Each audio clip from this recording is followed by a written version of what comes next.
Well, I never thought I'd get a copy of this game. I thought that this would just be something I could only play on an emulator, but I was wrong. I cannot believe I actually found a copy of this and was able to purchase it. The game I'm talking about is Wayne's World for the Game Boy. This is one of the rarest Game Boy games ever created.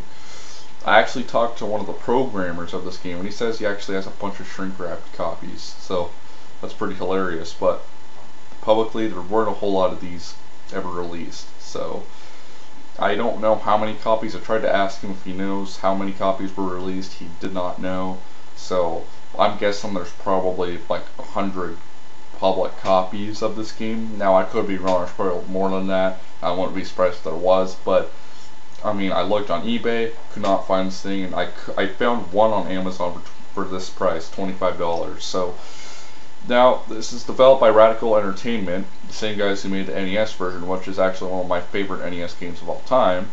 Some people might call me crazy for that, but I actually like the game.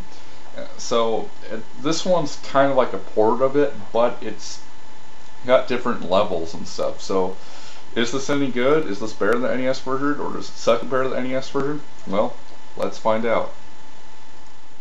Alright, this is it. Wayne's World for the Game Boy. No way. What's that name? Oh yeah, I forgot to mention THQ published this, just like the NES version. This is pretty cool. It's like they tried to recreate it from the TV, or from the movie. That's actually, they did a not bad a job. They actually did a pretty good job considering it's Game Boy. The RE team, of course. Alright, so the game starts off. Let me bring you up to speed. My name is Wayne Campbell. Excellent. That's okay, that's from the movie. I've got an excellent cable access show. Okay, I still live with my parents, which I admit is both bogus and sad. I've had plenty of Joe jobs, but nothing I'd call a career. Okay, so far it's actually following the movie pretty good. What I'd really love is to do Wayne's World for a living, and then they censor this. It might happen. She alright. And monks might fly out of my, and of course they censor it right there, so I don't know why the word butt was such a big deal to say on a Game Boy, but whatever. I mean, I don't think Nintendo would have had a big problem. Now, see, it's kind of reminiscent to the first level in the NES version, because, you know, cars fighting the same enemies in the same place, but it's actually kind of pretty much a different designed level. So far, music's actually ported from the NES version. There's actually more songs in this version. I talked to the guy who composed this, Paul Wilkinson, and he used Cakewalk to compose the MIDI files apparently, and then he like converted them to NES.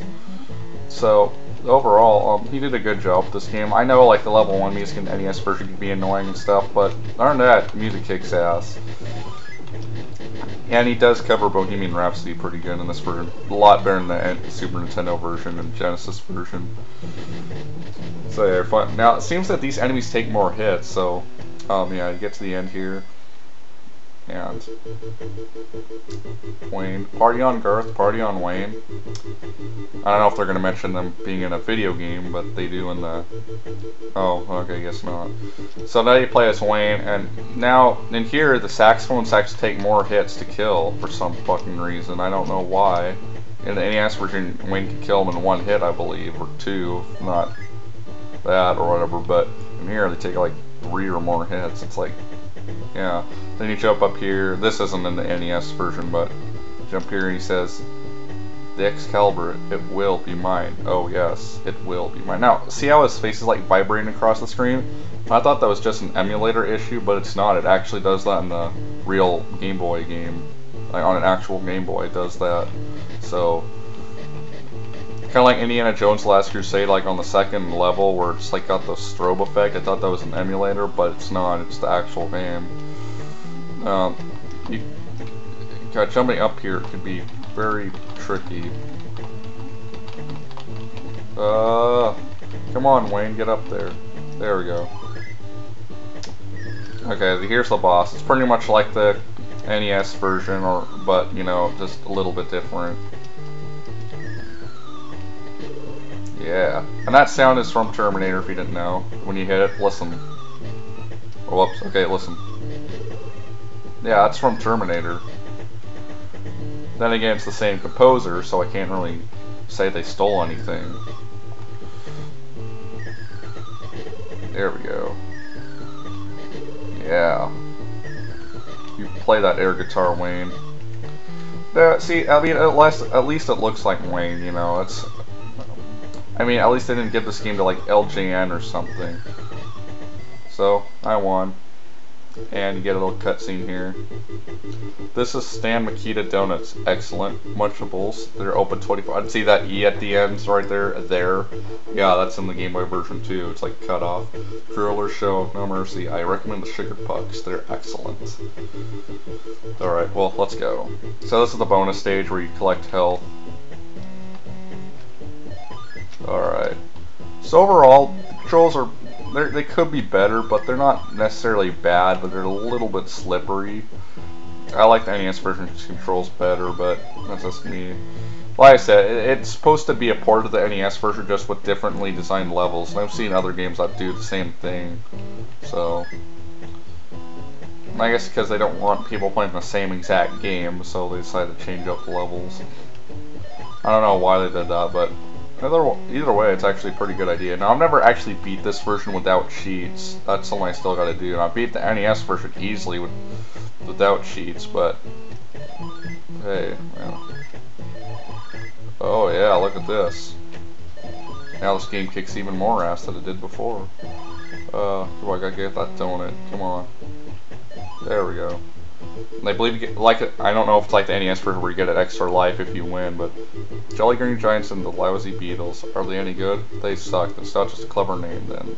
Okay. So yeah, again, follows scripture from the movie, so that's cool. Alright. That's the donut shop state music in the NES version. I don't know why it's changed in here, but see, it's just like the NES version though, where you got to avoid the fat guy and then the beer bottles, the gigantic beer bottles roll down. To be honest, this is a really good game, and it's too bad this didn't really get a lot of, you know, recognition. Even the NES version's pretty rare, but it's like less rare than this version though. I personally still prefer NES version over this one, but still, this isn't a bad port. It's actually pretty damn good. I'm surprised it didn't, you know, get released. Now, I actually talked to an executive producer of Terminator, and he told me these guys made Rush games, but for a Rush game, this is pretty good. I mean, could be worse, you know.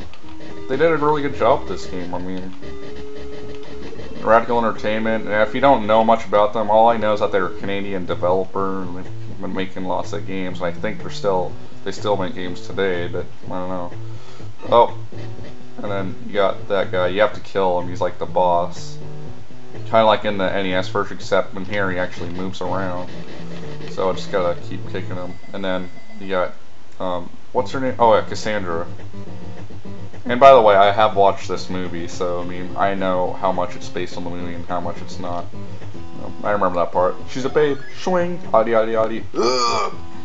That was a pretty hilarious part. Then in the end, what part of Wayne's World was not hilarious? I can't think of any. So, Stan's Donut Shop.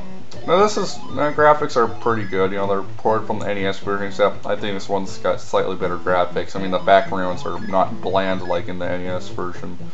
And again, like I said, music's good. Controls, like I said, they could be a little bit, you know, troublesome, but they're, for the most part, they're good. I mean, you can, you know, at least he doesn't like, you know, I don't know why everyone complains about your character slipping and sliding, as Mario did it, and, you know, no one seemed to complain there, so why is it such a big deal now? Besides, Wayne's not as bad as Mario in this game, or Wayne and Garth, I should say. And I still find it weird that you start out as Garth, not, you know, Wayne, but oh well.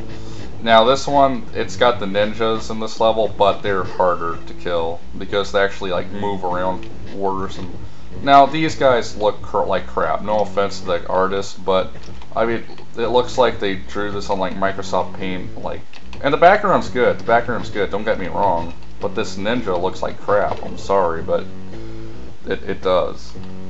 Okay, so hopefully this cat will give me health in the power-ups. Or maybe it won't give me anything. Okay, Oh my god. Yeah, these guys are not easy to deal with. Yeah, shoot the cats, just like in the movie, right? Well, if you haven't watched the movie, no, he does not shoot cats. Though I do recall him having this gun, though. Like, in, like, Gas Orchard, some guy, like some guy was, like, gonna beat him up or something, shoots him with it. So, that is in the movie, and I guess they use that as an excuse to keep the gun in there. Oh, but Garth uses it in the movie, so... Then again, you know, I give this game a 3 out of 5. When I go as far to give the NES version a 4 out of 5. It's not that this version sucks, or whatever, I just think the NES version's a lot better.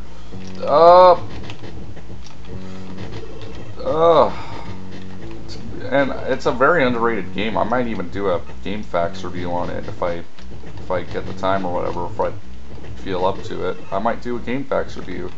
Like I said, a Game Facts review, since it's out of 10, I'd probably give it like 7 out of 10. Oh, I don't know if you heard that, but they actually say no way in here. I didn't know the Game Boy was capable of digitized samples. I mean, I know it had like a PCM chip and stuff, but I didn't know. Yeah. So overall, 3 out of 5. Now, since you're probably never going to get a hold of this game, I would say go play it on the emulator. It's actually not too bad.